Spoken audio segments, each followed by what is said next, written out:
Example 1, use a table of values to draw the sketch of y equals sine x. So my table of values might look a little bit unique here, but that's just because I want to demonstrate whether it's in degrees or radians, that the graph would look the same. So negative 360 degrees is the same thing as negative 2 pi. Negative 270 degrees is the same as negative 3 pi over 2, and so on. So I just chose every 90 degrees, you'll notice, but then I also kind of chose these 3 special angles as well, so that we can choose any x value. So I just want to make sure we cover what would happen there. So I've written in all of the exact values here as well. Now we're going to find the y value. So what that means is we're really plugging in the x value here. So for example, y equals the sine of, I'm going to use radians, we're a little more used to that right now, negative 2 pi. So remember, negative 2 pi on the unit circle, you would rotate around here, would be right here. Sine values, remember, are all of the, I don't have brackets around that, y coordinates. So we're looking at the y coordinates.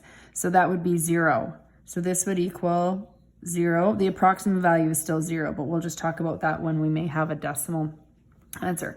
So I continue around, negative 270 here, the y value.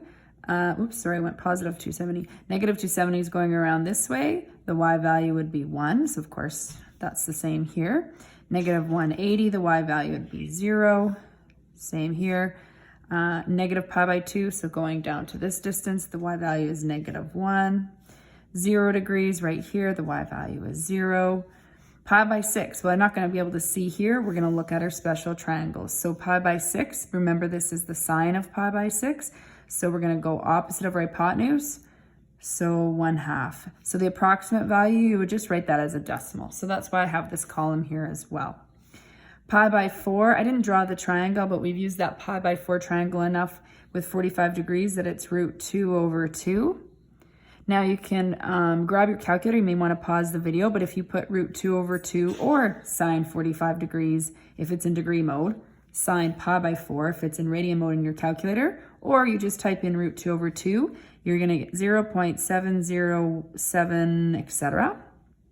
Pi by 3, I'm going to look at opposite of hypotenuse is root 3 over 2, and again, convert that to a decimal either by just typing that in your calculator or taking the sine of 60 degrees in degree mode or the sine of pi by 3 in radian mode. Once you do that, you're going to get 0.866, etc. Back to the unit circle for these intervals that are multiples of 90. So pi by 2 is right here, so the y value is 1. 180, the y value is 0.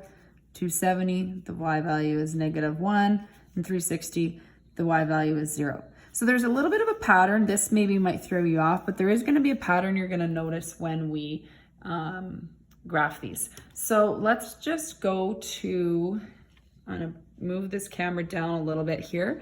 We're going to go to this grid to actually graph this now.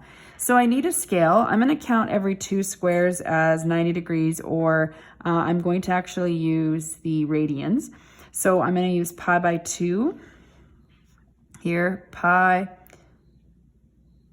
3 pi by 2, 2 pi. I'm just going to extend this. I wish this grid paper was a little bit longer, but it's still better than what I have, using kind of small grid paper. Okay, negative pi values are along the negative part here on the x-axis. So we're going to fill that in too. So there you have it. My highest value is 1, so I'll just leave this as 1 and negative 1, and we're going to graph these. So we're going to plot each of these points now. So negative 2 pi is at 0. Negative 3, I'm just moving this up for a second. So negative 2 pi and 0. Now I'm plotting x is negative 3 pi by 2 and 1. So negative 3 pi by 2 and 1. Negative pi and 0. So you can keep looking at the grid as I go along. Negative pi by 2 is at negative 1, 0, 0. Now we're in here. So pi by 6, you might say, well, where is this? Well, I know halfway is pi by 4. So 1/6 is kind of squished in here. Pi by 3, or 1/3 of the way, is right there. There goes Baxter barking again, sorry.